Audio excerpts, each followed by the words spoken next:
ಯೇಸು ಕ್ರಿಸ್ತನ ನಾಮದಲ್ಲಿ ನಿಮ್ಮೆಲ್ಲರಿಗೂ ದೇವರ ವಾಕ್ಯ ಐಕ್ಯತೆಗೆ ಸ್ವಾಗತ. ನನ್ನ ಹೆಸರು ವನಿತಾ ಸ್ಯಾಂಟಿಯಾಗೋ. ಕರ್ತನು ಒಳ್ಳೆಯವನು, ಆತನ ಕೃಪೆಯು ಶಾಶ್ವತವಾದದ್ದು. ಮತ್ತೊಂದು ಆವರ್ತಿ ದೇವರ ದಯೆ ಎಂಬ ವಿಷಯದಲ್ಲಿ ನಾವು ಧ್ಯಾನ ಮಾಡೋದಕ್ಕೆ ಹೋಗ್ತಾ ಇದ್ದೀವಿ. ಈ ದಿನ ಕೊನೆಯ ಸಂದೇಶವಾಗಿರುತ್ತೆ. ಬರೋ ವಾರದಿಂದ ಬೇರೆ ಸಬ್ಜೆಕ್ಟ್ ಬಗ್ಗೆ ನಾವು ಧ್ಯಾನ ಮಾಡೋಣ. ಆದರೆ ಈ ದಿನ ಈ ಒಂದು ಸಬ್ಜೆಕ್ಟ್ನ ಮುಗಿಸೋದಕ್ಕಿಂತ ಮುಂಚೆ ನಾವು ಎಸ್ತರಳ ಬಗ್ಗೆ ಧ್ಯಾನ ಮಾಡೋಕ್ಕೆ ಹೋಗ್ತಾ ಇದ್ದೀವಿ. ನೋಡಿ, ಎಸ್ತರಳ ಬಗ್ಗೆ ಧ್ಯಾನ ಮಾಡಿದಿರ ಈ ಒಂದು ಸೀರೀಸ್ನ ಕ್ಲೋಸ್ ಮಾಡೋಕ್ಕಾಗೋದೇ ಇಲ್ಲ. ಯಾಕೆಂದರೆ ಎಸ್ತರಳನ್ನ ದೇವರು ಮಹಾ ಅದ್ಭುತವಾಗಿ ಯಹೂದ್ಯ ಜನರನ್ನು ಬಿಡಿಸೋದಕ್ಕೆ ಯೂಸ್ ಮಾಡಿದ್ರು ದೇವರು. ಎಸ್ತರ್ ಎಲ್ಲಿಂದ ಬಂದಳು, ಅವಳ ಪರಿಸ್ಥಿತಿ ಹೇಗಾಗಿತ್ತು. ಎಸ್ತರ್ ಎಲ್ಲರಿಗೂ ರಾಣಿ ಅಂತ ನಮಗೆ ಚೆನ್ನಾಗಿ ಗೊತ್ತು. ಆದರೆ ಅವಳು ಇಮಿಡಿಯೇಟಾಗಿ ರಾಣಿಯಾಗಿ ಅಲ್ಲಿದ್ಲ, ಇಲ್ಲ ದೇವರು ಅವಳನ್ನ ರಾಣಿಯಾಗಿ ಕುಂಡ್ರಿಸ್ತ್ರ, ಅದನ್ನು ನಾವು ಧ್ಯಾನ ಮಾಡೋಕ್ಕೆ ಹೋಗ್ತಾ ಇದ್ದೀವಿ. ಆಕೆ ಪರಿಸ್ಥಿತಿ ಹೇಗಿತ್ತು ಮತ್ತು ದೇವರು ಉನ್ನತ ಸ್ಥಾನದಲ್ಲಿ ಆಕೆಯನ್ನು ಯಾಕೆ ಕುಂಡ್ರಿಸಿದರು ಅಂತ ಹೇಳಿ ನಾವು ಇದನ್ನು ಧ್ಯಾನ ಮಾಡೋಕ್ಕೆ ಹೋಗ್ತಾ ಇದ್ದೀವಿ. ಇದು ಎಸ್ತರ್ಗಳಿಗೆ ಮಾತ್ರ ಮಾಡೋ ದೇವ್ರ ಕಾರ್ಯನ? ಎಸ್ತರು ಬಹಳ ರೂಪವತಿಯಾಗಿದ್ಲು, ಸುಂದರವಾಗಿದ್ಲು ನೋಡೋದಕ್ಕೆ, ಅದಕ್ಕೆ ಅವಳು ರಾಣಿ ಆದ್ಲು ಅಂತ ಕೆಲವರು ಅಂದ್ಕೊತಾರೆ. ಅದನ್ನೇ ನಾವು ಈ ದಿನ ಧ್ಯಾನ ಮಾಡೋಕ್ಕೆ ಹೋಗ್ತಾ ಇದ್ದೀವಿ. ಈ ದಿನ ನಾವು ಧ್ಯಾನ ಮಾಡೋದು ಹೆಸರು ಏನು ಅಂತಂದರೆ, ಅರಸರ ಕಣ್ಣಿನಲ್ಲಿ ದೇವರ ದಯೆ. ಅರಸರು, ರಾಜರು ಮತ್ತು ಆಳುವಂಥವರು, ಅವರ ಕಣ್ಣಿನಲ್ಲಿ ದೇವರು ನಮಗೆ ದಯೆ ಕೊಡ್ತಾರೆ. ನಾವು ಫರೋಹನ ಬಗ್ಗೆ ಕೂಡ ನೋಡಿದ್ವಿ. ಫರೋಹ ಬಂದುಬಿಟ್ಟು ಅವನು ಒಳ್ಳೆಯ ಅರಸ ಅಲ್ಲ. ಆದರೆ ಅಲ್ಲಿ ದಯೆ ಕೊಟ್ಟಿದ್ದು ಏನಂತಂದರೆ, ವಿರೋಧಿಗ ಅರಸ ಅವನು. ಆ್ಯಕ್ಚುಲಿ ಒಳ್ಳೆಯ ಅರಸ ಅಲ್ಲ, ಕಠಿಣವಾದ ಅರಸ. ಆದರೆ ಇಲ್ಲಿ ನಾವು ನೋಡ್ತಾ ಇರೋದು ಈ ದಿನ ಅಹಶ್ವರ್ ರಾಜನು. ಅವನ ಹೆಸರು ಸ್ವಲ್ಪ ಪ್ರನೌನ್ಸ್ ಮಾಡೋದಕ್ಕೆ ಕಷ್ಟ, ಓದೋಣ ಇರಿ. ಅಹಶ್ವೆ ರೋಷ ಅವರ ಹೆಸರು. ಇದು ಒಂದು ಪರ್ಷಿಯನ್ ಹೆಸರು, ಒಂದೊಂದು ಸರಿ ಪ್ರನೌನ್ಸ್ ಮಾಡೋದಕ್ಕೆ ಕಷ್ಟ. ಅಹಶ್ವೆ ರೋಷನ ಒಬ್ಬ ಅರಸನಾದ ಇವನ ಕಣ್ಣಿನಲ್ಲಿ ದೇವರು ಎಸ್ತರಿಗೆ ದಯೆ ಕೊಡ್ತಾ ಇದ್ದಾರೆ. ಯಾಕೆ ಕೊಡ್ತಾ ಇದ್ದಾರೆ? ಎಸ್ತರನ್ನು ರಾಣಿಯಾಗಿ ದೇವರು ಮಾಡ್ತಾ ಇದ್ದಾರೆ. ಯಾಕೆ ಮಾಡ್ತಾ ಇದ್ದಾರೆ? ಅವಳ ಲೈಫಲ್ಲಿ ಅವಳು ರಾಣಿಯಾಗಿ ಎಂಜಾಯ್ ಮಾಡಬೇಕು ಅಂತನಾ? ಅದನ್ನು ಈ ದಿನ ನಾವು ಧ್ಯಾನ ಮಾಡೋಕ್ಕೆ ಹೋಗ್ತಾ ಇದ್ದೀವಿ. ಯಾಕೆಂದರೆ ದೇವರು ಒಬ್ಬರನ್ನ ಉನ್ನತ ಸ್ಥಾನದಲ್ಲಿ ಕುಂಡ್ರಿಸ್ಬೇಕು ಅಂತಂದರೆ, ಒಂದು ಅವರನ್ನು ಸಹ ದೇವರು ಆಶೀರ್ವಾದ ಮಾಡ್ತಾರೆ, ಮತ್ತು ಅವರ ಮೂಲಕ ದೇವರು ತನ್ನ ರಾಜ್ಯದ ಪ್ಲ್ಯಾನ್ಸ್ನ, ಪರ್ಪಸ್ನ ನೆರವೇರಿಸ್ತಾರೆ. ತನ್ನ ಮಕ್ಕಳಿಗೆ ಆಶೀರ್ವಾದವಾಗಿರಬೇಕು ಅಂತಲೇ ದೇವರು ಮನುಷ್ಯರನ್ನ, ತನ್ನ ಮಕ್ಕಳನ್ನ ಉನ್ನತ ಸ್ಥಾನದಲ್ಲಿ ಕುಂಡ್ರಿಸೋದು. ಸೊ ಅರಸರ ಕಣ್ಣಿನಲ್ಲಿ ದೇವರ ದಯೆ ಎಂಬ ವಿಷಯದಲ್ಲಿ ನಾವು ಈ ದಿನ ಧ್ಯಾನ ಮಾಡೋಕ್ಕೆ ಹೋಗ್ತಾ ಇದ್ದೀವಿ. ವಾಕ್ಯಗಳನ್ನು ನೋಡುವುದಕ್ಕಿಂತ ಮುಂಚೆ ನಾವು ಪ್ರಾರ್ಥನೆ ಮಾಡಿ ದೇವರ ವಚನದಲ್ಲಿ ಹೋಗೋಣ. ನಮ್ಮನ್ನು ಬಹಳವಾಗಿ ಪ್ರೀತಿ ಮಾಡುವಂಥ ಪರಲೋಕದಲ್ಲಿರುವ ನಮ್ಮ ತಂದೆಯಾದ ದೇವರೇ, ಯೇಸು ಕ್ರಿಸ್ತನ ನಾಮದಲ್ಲಿ ನಿಮ್ಮ ಸನ್ನಿಧಾನಕ್ಕೆ ಬರುತ್ತೇವೆ ದೇವ. ದೇವರ ದಯೆ ಎಂಬ ವಿಷಯದಲ್ಲಿ ನೀವು ನಮಗೆ ಅನೇಕ ರೀತಿಯಲ್ಲಿ ನೀವು ಬೋಧನೆ ಮಾಡಿಕೊಟ್ಟಿದ್ದೀರಾ ದೇವ. ನೀವು ನಮ್ಮೆಲ್ಲರಿಗೂ ಬೋಧಿಸೋದಕ್ಕೋಸ್ಕರ ನಿಮಗೆ ಸ್ತೋತ್ರ. ಈ ದಿನ ಕೂಡ ಅರಸರ ಕಣ್ಣಿನಲ್ಲಿ ದೇವರ ದಯೆ ಎಂಬ ವಿಷಯದಲ್ಲಿ ನಾವು ಧ್ಯಾನ ಮಾಡುವಾಗ ನಿಮ್ಮ ವಚನ ನಮ್ಮೆಲ್ಲರಿಗೂ ಪ್ರಕಟವಾಗಲಿ ಅಂತ ಹೇಳಿ ಕೇಳ್ಕೊತೀನಿ ಕರ್ತನೆ. ನಿಮ್ಮ ದಯೆ ಅನ್ನೋ ವಿಷಯದಲ್ಲಿ ನಿಮ್ಮ ಮಕ್ಕಳ ಮನೋನೇತ್ರಗಳು ತೆರೆಯುವಂತೆ ನೀನು ಸಹಾಯ ಮಾಡಪ್ಪ. ಅರಸರ ಕಣ್ಣಿನಲ್ಲಿ ದೇವರ ದಯೆ ಅಂತ ಹೇಳುವಾಗ ಅನೇಕರಿಗೆ ಇದು ಬಹಳ ದೂರದ ಒಂದು ಮಾತು, ಕಲ್ಪನೆಗೆ ಮೀರಿದ ಒಂದು ಮಾತು ಅಂತ ಹೇಳಿ ಅನ್ಕೊತಾರೆ ಕರ್ತನೆ. ಆದರೆ ದೇವರೇ, ನೀವು ಎಂಥವ್ರನ್ನಾದರೂ ಎಂಥ ಸ್ಥಾನದಲ್ಲಿದ್ದರೂ ಸಹ ನೀವು ಅವ್ರನ್ನ ಮೇಲಕ್ಕೆ ಎತ್ತಲು ಸಾಧ್ಯ ಅಂತ ಹೇಳಿ ನಿಮ್ಮ ಮಕ್ಕಳಿಗೆ ನೀವು ಬೋಧನೆ ಮಾಡಿಕೊಡ್ಬೇಕಾಗಿ ಬೇಡ್ತೀನಿ ಕರ್ತನೆ. ತಿಪ್ಪೆಯಲ್ಲಿದ್ದವರನ್ನು ಸಹ ನೀವು ಅರಸನ ಒಂದು ಸ್ಥಾನದಲ್ಲಿ ಕುಂಡ್ರಿಸೋದಕ್ಕೆ ನಿಮಗೆ ಸಾಧ್ಯ. ಈ ಒಂದು ವಿಷಯದಲ್ಲಿ ನಮ್ಮೆಲ್ಲರಿಗೂ ನೀವು ಪ್ರಕಟಣೆ ಕೊಟ್ಟು ಈ ದಿನ ನೀವು ಬೋಧನೆ ಮಾಡಬೇಕಾಗಿ ಬೇಡ್ತೀನಿ ಕರ್ತನೆ. ನಿಮ್ಮ ವಚನದ ಮೂಲಕ, ಪವಿತ್ರಾತ್ಮನ ಮೂಲಕ ನಮ್ಮೆಲ್ಲರಿಗೂ ನೀವು ಬೋಧನೆ ಮಾಡಬೇಕಾಗಿ ಬೇಡ್ತೀನಿ ದೇವ. ನಿಮ್ಮ ವಚನದ ಮೇಲೆ, ಈ ಒಂದು ಸಂದೇಶದ ಮೇಲೆ ನಿಮ್ಮ ಅಭಿಷೇಕ ಇದ್ದು ಪವಿತ್ರಾತ್ಮನ ಕೇಳಿಸಿಕೊಳ್ಳುವಂಥ ಪ್ರತಿಯೊಬ್ಬೊಬ್ಬರ ಹೃದಯದಲ್ಲೂ ಕಾರ್ಯ ಮಾಡಿ, ನಿಮ್ಮ ವಚನಗಳನ್ನು ನಂಬಿ ನಿಮ್ಮನ್ನೇ ಆಧಾರ ಮಾಡಿ ಇಟ್ಟುಕೊಂಡು ಅವರು ಲೈಫಲ್ಲಿ ಮೇಲೆ ಬರುವಂತೆ ನೀವು ಸಹಾಯ ಮಾಡಬೇಕಾಗಿ ಬೇಡ್ತೀನಿ ಕರ್ತನೆ. ನಮ್ಮೊಂದಿಗಿದ್ದು ನೀವು ನಡೆಸೋದಕ್ಕೋಸ್ಕರ ನಿಮಗೆ ಸ್ತೋತ್ರ. ಯೇಸು ಕ್ರಿಸ್ತನ ನಾಮದಲ್ಲಿ ಬೇಡಿ ಹೊಂದಿದ್ದೇವೆ ಜೀವವುಳ್ಳ ನಮ್ಮ ತಂದೆಯೇ, ಆಮೇನ್. ಈ ದಿನ ನಾವು ಎಸ್ತರ್ ರಾಣಿ ಬಗ್ಗೆ ಧ್ಯಾನ ಮಾಡೋಕ್ಕೆ ಹೋಗ್ತಾ ಇದ್ದೀವಿ. ಇವಾಗ ಎಸ್ತರ್ ರಾಣಿ ಬಗ್ಗೆ ಸ್ವಲ್ಪ ಬ್ಯಾಕ್ಗ್ರೌಂಡ್ ಹೋಗಿ ನೋಡೋಣ. ಇವಾಗ ಎಸ್ತರಳು ಯಾರು ಅಂತ ಹೇಳಿ ಮೊದಲು ತಿಳ್ಕೊಬೇಕು ನಾವು. ಎಸ್ತರಳು 2ನೇ ಅಧ್ಯಾಯ 6ನೇ ವಚನದಿಂದ, ಬಾಬೇಲಿನ ಅರಸನಾದ ನೆಬುಕದ್ನೆಚ್ಚರನಿಂದ ಯಹೂದ ರಾಜನಾದ ಯೆಹೋಯಾಕೀಯನೊಡನೆ ಸೆರೆ ಹೊಯ್ಯಲ್ಪಟ್ಟವರಲ್ಲಿ ಇವನೊಬ್ಬನು. ಇವನು ಎಸ್ತರಳೆಂಬ ಹೆಸರನ್ನು ಪಡೆದ ಹದಸ್ಸ ಎಂಬ ತನ್ನ ಚಿಕ್ಕಪ್ಪನ ಅನಾಥಳಾದ ಮಗಳನ್ನು ತಂದೆ ತಾಯಿಗಳು ಸತ್ತಿದ್ದರಿಂದ ಪುತ್ರಿಯನ್ನಾಗಿ ಸ್ವೀಕರಿಸಿ ಸಾಕುತ್ತಿದ್ದನು. ಈಕೆಯು ರೂಪವತಿಯೂ ಲಾವಣ್ಯವತಿಯೂ ಆಗಿದ್ದಳು. ಅರಸನ ನಿರ್ಣಯವು ಅದಾಮೇಲೆ ಓದೋಣ, ಅದು ಬೇಡ ಬಿಡಿ. ಇವಾಗ ಎಸ್ತರಳು ಯಾರು ಅಂತಂದರೆ, ನೆಬುಕದ್ನೆಚ್ಚರ್ ಮೊದಲನೇ ಸಾರಿ ಯೆರೂಸಲೇಮ್ಗೆ ಹೋಗಿ ಎಲ್ಲ ಇನ್ವೈಟ್ ಮಾಡಿ ಯೆರೂಸಲೇಮ್ ಮೇಲೆ ಜಯ ಹೊಂತಾನೆ. ಅದು ದೇವರ ನ್ಯಾಯ ತೀರ್ಪಾಗಿ ಅದು ನಡೆಯೋದು. ನೆಬುಕದ್ನೆಚ್ಚರನ ದೇವರು ಟೆರರ್ ಆಗಿ ಇಸ್ರಾಯೇಲ್ರಿಗೆ ವಿರೋಧವಾಗಿ ದೇವರೇ ಕಳಿಸೋದು. ಯಾಕೆಂದರೆ ಎಲ್ಲರೂ ದೇವರ ದಾರಿಯನ್ನು ಬಿಟ್ಟು ಇಡೀ ದೇಶನೇ ಐಡಲೇಟ್ರಿ ಮಾಡ್ತಾಯಿದ್ದಾರೆ, ವಿಗ್ರಹ ಆರಾಧನೆ ಮಾಡ್ತಾಯಿದ್ದಾರೆ. ತನ್ನ ಸ್ವಂತ ದೇವರನ್ನೇ ಎಲ್ಲರೂ ಮರ್ತೋಗಿದ್ರು. ಸೊ ನ್ಯಾಯ ತೀರ್ಪಾಗಿ ದೇವರು ನೆಬುಕದ್ನೆಚ್ಚರನ ಕಳಿಸಿ ಅಲ್ಲಿ ಎಲ್ಲರನ್ನೂ ಇನ್ವೈಟ್ ಮಾಡಿ, ಮೊದಲನೇ ಸಾರಿ ಇನ್ವೈಟ್ ಮಾಡೋವಾಗ ಎಸ್ತರಳು, ಅವಳ ಹೆಸರು ಅದಕ್ಕಿಂತ ಮುಂಚೆ ಹದಸ್ಸ ಅಂತ ಹೇಳಿತ್ತು. ಇಲ್ಲಿ ಬಂದಮೇಲೆ ಅದು ಎಸ್ತರಾಗಿದ್ದು. ಎಸ್ತರಳು ಮತ್ತು ಮೊರ್ದೆಕಾಯ್ ಇವರೆಲ್ಲ ಮೊದಲನೇ ಕ್ಯಾಪ್ಟಿವಿಟಿಲಿ ಬಂದು ಬಾಬಿಲೋನಲ್ಲಿದ್ದರು. ಇವಾಗ ಬಾಬಿಲೋನ್ ಕೂಡ ಇಲ್ಲ. ಇಲ್ಲಿ ಏನಾಗಿದೆ ಅಂತಂದರೆ, ಬಾಬಿಲೋನ್ ದೇಶನೂ ಅರಸನಾದ ನೆಬುಕದ್ನೆಚ್ಚರು ಇಲ್ಲ. ಈಗ ಇಲ್ಲಿ ಪರ್ಷಿಯ ರಾಜ ಅಹಷ್ವೇರೋಷನು ಎಂಬವನು ಇಲ್ಲಿ ರಾಜನಾಗಿದ್ದಾನೆ ಈ ಒಂದು ಸಮಯದಲ್ಲಿ. ನೋಡಿ, ಈ ಸಮಯದಲ್ಲಿ ಎಸ್ತರಳ ಸಿಚುವೇಶನ್ ಹೇಗಿದೆ ಅಂತಂದರೆ, ಆಕೆ ಸ್ತ್ರೀ, ಕನ್ಯೆ, ಚಿಕ್ಕ ವಯಸ್ಸು ಒಂದು ಸ್ತ್ರೀ, ಬಹಳ ವಯಸ್ಸು ಆಗಿಲ್ಲ ಇಲ್ಲಿ ಎಸ್ತರಳಿಗೆ, ಯವನಸ್ಥೆ ಸ್ತ್ರೀ ಅಂತ ಹೇಳ್ಬೋದು. ಕನ್ಯೆ ಮತ್ತು ತಾಯಿ ತಂದೆ ಇಲ್ಲ ಆಕೆಗೆ, ಮತ್ತು ಅವಳಿರುವಂಥ ಜಾಗ ಅನ್ಯ ಜಾಗ, ಸ್ವಂತ ಜನರು ಯಾರೂ ಇಲ್ಲ, ತಾಯಿ ತಂದೆ ಇಲ್ಲ, ಮತ್ತು ಯಾರು ಸಪೋರ್ಟ್ ಮಾಡೋರಿಲ್ಲ, ದೊಡ್ಡ ಫೈನಾನ್ಷಿಯಲ್ ಬ್ಯಾಕ್ಗ್ರೌಂಡು ಇಲ್ಲ. ಅವಳ ಪರಿಸ್ಥಿತಿ ಎಷ್ಟು ಮೋಸವಾಗಿದೆ ಅಂತಂದರೆ, ಸೊಸೈಟಿಲೇ ಲೋ ಲೆವೆಲಲ್ಲಿರೋ ಪರಿಸ್ಥಿತಿ. ನೋಡಿ, ನಾವು ಇನ್ನೊಂದು ದೇಶದಲ್ಲಿ ಪ್ರಿಸನರ್ ಆಗಿ ಹೋದರೆ ಯಾರೂ ಮರ್ಯಾದೆ ಕೊಡೋಲ್ಲ. ಇನ್ನೊಂದು ದೇಶದಿಂದ ನಾವು ಅವ್ರನ್ನ ಆಕ್ರಮಿಸ್ಕೊಂಡು ಬಂದು ನಮ್ಮ ದೇಶದಲ್ಲಿ ಇಟ್ಕೊಂಡಿದ್ದೀವಿ, ಗೆದ್ದಿದ್ದೀವಿ ಅಂತಂದರೆ ಅವ್ರಿಗೆ ಯಾರೂ ಮರ್ಯಾದೆ ಕೊಡೋಲ್ಲ. ಅವ್ರನ್ನ ಕ್ಯಾಪ್ಟಿವ್ ಅಂತ ಹೇಳಿ ಕರೀತಾರೆ, ಸೆರೆಯವನು ಅಂತ ಹೇಳಿ ಕರೀತಾರೆ. ಅದರಲ್ಲೂ ಎಸ್ತರಳ ಪರಿಸ್ಥಿತಿ, ಆಕೆ ಒಂದು ಹೆಂಗಸು ಮತ್ತು ಆಕೆಗೆ ತಾಯಿ ತಂದೆ ಇಲ್ಲ, ಎಲ್ಲ ಮೈನಸ್ ಪಾಯಿಂಟ್ಸ್ ಇದೆ ಎಸ್ತರಳಿಗೆ. ಅನ್ಕೊತೀವಿ ಒಂದೊಂದ್ಸಾರಿ, ನಾನು ಬರೀ ಸ್ತ್ರೀಯಾಗಿದ್ದೀನಿ, ನನ್ನ ಹತ್ರ ಹಣ ಇಲ್ಲ, ನನಗೆ ಯಾರು ಇನ್ಫ್ಲೂಯೆನ್ಸ್ ಮಾಡೋ ಜನ ಇಲ್ಲ, ನಾನು ಸ್ತ್ರೀ ಆಗಿರೋದ್ರಿಂದ ನನ್ನ ಮೇಲೆ ಬರೋದಕ್ಕಾಗಲ್ಲ ಅಂತ ಹೇಳಿ ಎಕ್ಸ್ಕ್ಯೂಸ್ ಕೊಡ್ತೀವಿ.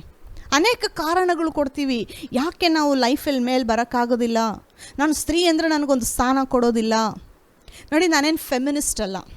ಕೆಲವರು ಬರೀ ಸ್ತ್ರೀಯರ ಕಡೆಗೆ ಮಾತಾಡಿ ಪುರುಷರಿಗೆ ವಿರೋಧವಾಗಿ ಮಾತಾಡ್ತಾರೆ. ನಾನು ಫೆಮಿನಿಸ್ಟ್ ಅಲ್ವೇ ಅಲ್ಲ.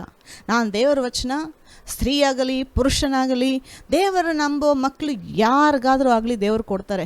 ನೀನು ಸೆರೆಯವನಾಗಿರೋ, ನೀನು ಅರಸನಾಗಿರೋ, ನೀನು ಐಶ್ವರ್ಯವಂತನಾಗಿರು, ಬಡವನಾಗಿರು, ನೀನು ದೇವ್ರಿಗೆ ಭಯಪಡಬೇಕು, ಅಷ್ಟೇ ದೇವ್ರು ಕೇಳೋದು.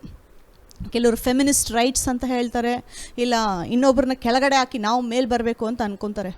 ನೋಡಿ, ದೇವರು ನಿಮ್ಮನ್ನು ಮೇಲೆ ಉನ್ನತ ಸ್ಥಾನದಲ್ಲಿ ಇಡಬೇಕಾದ್ರೆ ಇನ್ನೊಬ್ಬರನ್ನ ಕೆಳಗಡೆ ಹಾಕಿ ಮೇಲೆ ಬರೋ ಪರಿಸ್ಥಿತಿ ನಿಮಗೆ ಬೇಕಾಗೇ ಇಲ್ಲ. ದೇವರು ನಿಮ್ಮನ್ನು ತನ್ನ ವಚನದ ಪ್ರಕಾರ, ತನ್ನ ನೀತಿಯ ಪ್ರಕಾರ ನಿಮ್ಮನ್ನು ಉನ್ನತ ಸ್ಥಾನಕ್ಕೆ ತಗೊಂಡು ಬರ್ತಾನೆ. ನೀವು ಎಂಥ ಪರಿಸ್ಥಿತಿಲೂ ದೇವರು ನನ್ನ ಜೊತೆ ಇದ್ದಾನೆ ಅಂತ ಹೇಳಿ ದೇವ್ರ ಮೇಲೆ ಡಿಪೆಂಡ್ ಆಗುವಾಗ, ದೇವರ ದಯೆ ಮೇಲೆ ಆತುಕೊಳ್ಳುವಾಗ, ನೀವು ಎಂಥ ಪರಿಸ್ಥಿತಿಯಲ್ಲಿದ್ದರೂ ನಿಮ್ಮನ್ನು ಮೇಲಕ್ಕೆ ತಗೊಂಡು ಬರೋದು ದೇವ್ರಿಗೆ ಕಷ್ಟ ಅಲ್ಲ. ಆದರೆ ನಾವು ಎಕ್ಸ್ಕ್ಯೂಸ್ ಕೊಡಬಾರ್ದು, ನಾನು ಈ ರೀತಿ ಇರೋದರಿಂದ ನಾನು ಮೇಲೆ ಬರೋಕ್ಕಾಗಲ್ಲ. ನನಗೆ ವಿದ್ಯೆ ಇಲ್ಲ, ನನಗೆ ಎಜುಕೇಷನ್ ಇಲ್ಲ, ನನ್ನ ಹತ್ರ ಡಿಗ್ರಿ ಸರ್ಟಿಫಿಕೇಟ್ ಇಲ್ಲ, ನಾನು ಮೇಲೆ ಬರೋಕ್ಕಾಗಲ್ಲ, ಇಲ್ಲ ನಾನು ನೋಡೋದಕ್ಕೆ ಚೆನ್ನಾಗಿಲ್ಲ, ಇಲ್ಲ ನಾನು ನೋಡೋದಕ್ಕೆ ಕಲರ್ ಕಮ್ಮಿ, ಅದಕ್ಕೆ ನಾನು ಮೇಲೆ ಬರಲ್ಲ. ಕೆಲವ್ರು ನೋಡಿ ಸ್ವಲ್ಪ ಕಲರ್ ಡಿಮ್ ಆಗಿದ್ದರೆ ಮೇಲೆ ಬರೋಕ್ಕಾಗಲ್ಲ ಅಂತ ಅನ್ಕೊತಾರೆ.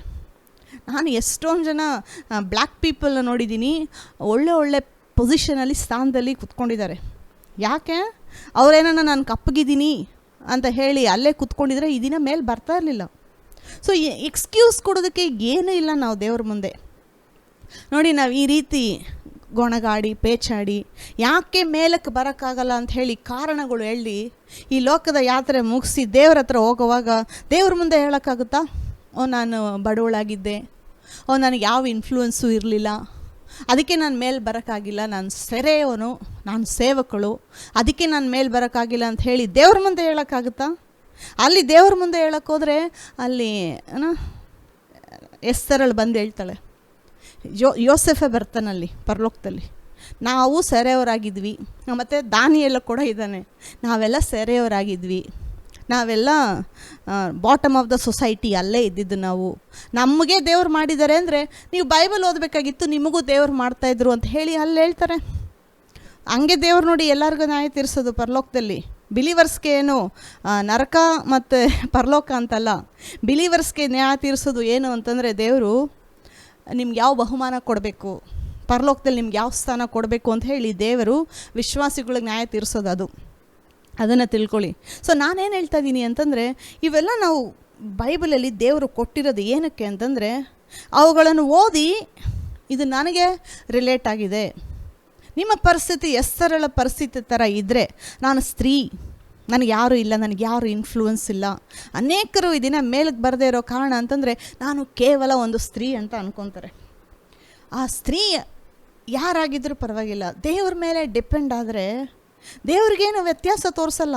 ಏನು ದೇವರು ಸ್ತ್ರೀಯರಾದರೆ ನಾನು ಮೇಲೆ ತೊಗೊಂಡು ಬರೋಕ್ಕಾಗಲ್ಲ, ಏನಾದರೂ ಪುರುಷರಾದರೆ ನಾನು ಮೇಲೆ ತೊಗೊಂಡು ಬರ್ತೀನಿ, ಅವ್ರನ್ನ ಉನ್ನತ ಸ್ಥಾನದಲ್ಲಿ ಕುಂಡ್ರಿಸ್ತೀನಿ ಅಂತ ಹೇಳ್ತಾರೆ ದೇವರು. ಅದಕ್ಕೆ ನಾವು ರೂತಳ ಬಗ್ಗೆ ಎಸ್ತರಳ ಬಗ್ಗೆ ಎಲ್ಲ ಬೈಬಲ್ ಓದಬೇಕು. ಹಳೆ ಒಡಂಬಡಿಕೆ ಹೋದರೆ ಅನೇಕ ವಿಷಯಗಳು ದೇವರು ನಿಮಗೆ ವ್ಯಕ್ತಪಡಿಸ್ತಾರೆ. ಹಳೆ ಒಡಂಬಡಿಕೆ ಆಶೀರ್ವಾದ ಎಲ್ಲ ನಮಗೆ ದಿನ ಯೇಸು ಕ್ರಿಸ್ತನಲ್ಲಿ ಇರೋದು. ಸೊ ಈ ಎಸ್ತರಳ ಬುಕ್ ಓದಬೇಕಾದ್ರೆ ನನಗೂ ಇದಕ್ಕೂ ಏನು ರಿಲೇಷನ್ ಇಲ್ಲ, ನನಗೂ ಇದಕ್ಕೂ ಏನು ಸಂಬಂಧ ಇಲ್ಲ. ಎಸ್ತರಲ್ಲಿ ನೋಡಿದ್ರೆ ರಾಣಿ, ನಾನು ನೋಡಿದ್ರೆ ಯಾರಿಗೂ ಗೊತ್ತಿಲ್ಲದೆ ಇರೋರು. ನನ್ನ ಹೆಸರು ಸೋಷಲ್ ಮೀಡಿಯಾದಲ್ಲೂ ಎಷ್ಟೊಂದು ಜನಕ್ಕೆ ಗೊತ್ತಿಲ್ಲ, ನನ್ನ ಹೆಸರು ನನ್ನ ಕಮ್ಯುನಿಟಿಲಿ ಇರೋರಿಗೆ ಗೊತ್ತಿಲ್ಲ, ನಮ್ಮ ರಿಲೇಷನಲ್ಲಿ ಕೂಡ ನಾನು ಫೇಮಸ್ ಇಲ್ಲ ಅಂತ ಹೇಳೋರು ಅನೇಕರು ಹೇಳ್ತಾನೆ ಇದ್ದರೆ ಅಲ್ಲೇ ಇರ್ತೀರ. ಎಸ್ತರಳು ನೋಡಿ, ಆಕೆ ಪರಿಸ್ಥಿತಿ ಯಾವ ರೀತಿಯಾಗಿದ್ದರೂ ದೇವರು ಆಕೆನ ಮೇಲೆ ಮೇಲೆ ಶೋರನ ರಾಣಿಯನ್ನಾಗಿ ದೇವರು ಮಾಡಿದ್ರು. ರಾಣಿಯನ್ನಾಗಿ ದೇವರು ಮಾಡಿದ್ದು ಎಸ್ತರಳು ರೂಪವತಿ, ಲಾವಣ್ಯವತಿ ಅನ್ನೋದಕ್ಕೋಸ್ಕರ ದೇವರು ಆಕೆನ ಅಲ್ಲಿ ತೊಗೊಂಡೋಗಿ ಕುಂಡ್ರಿಸ್ರ? ಇಲ್ಲ ಎಸ್ತರ್ ಕ್ವಾಲಿಫಿಕೇಷನ್ನು ಚೆನ್ನಾಗಿದ್ದಾಳೆ ಅನ್ನೋದಕ್ಕೆ ಮಾತ್ರ ಆಕೆ ರಾಣಿ ಆದ್ಲ? ಕೆಲವರು ಅಂದ್ಕೊಳ್ಳೋದು ಆ ಎಸ್ತರಳು ನೋಡೋಕ್ಕೆ ಚೆನ್ನಾಗಿದ್ಲು ಅದಕ್ಕೆ ಅವಳು ರಾಣಿ ಆಗಿಬಿಟ್ಲು ಅಂತ ಕೆಲವರು ಅಂತಾರೆ. ಇಲ್ಲ, ಅದಕ್ಕಿಂತ ಮುಂಚೆ ಅನೇಕ ಸಂಭವಗಳು ಅಲ್ಲಿ ನಡೀತು. ಎಸ್ತರಳು ನೋಡಿ ಇಮ್ಮಿಡಿಯೇಟಾಗಿ ರಾಣಿ ಆಗಿಲ್ಲ. ಕೆಲವು ಥಿಂಗ್ಸು ಅವಳು she has to go through some things. ಕೆಲವು ಪ್ರಾಸೆಸ್ಸೆಲ್ಲ ಅವಳು ಫಾಲೋ ಮಾಡಬೇಕಾಗಿತ್ತಲ್ಲಿ. ಮೊದಲನೇದಾಗಿ ಏನಾಗಬೇಕಾಗಿತ್ತಲ್ಲಿ ಅಂದರೆ, ವಸ್ತಿ ಏನೋ ರಾಣಿ ಆಲ್ರೆಡಿ ಇದ್ಲು.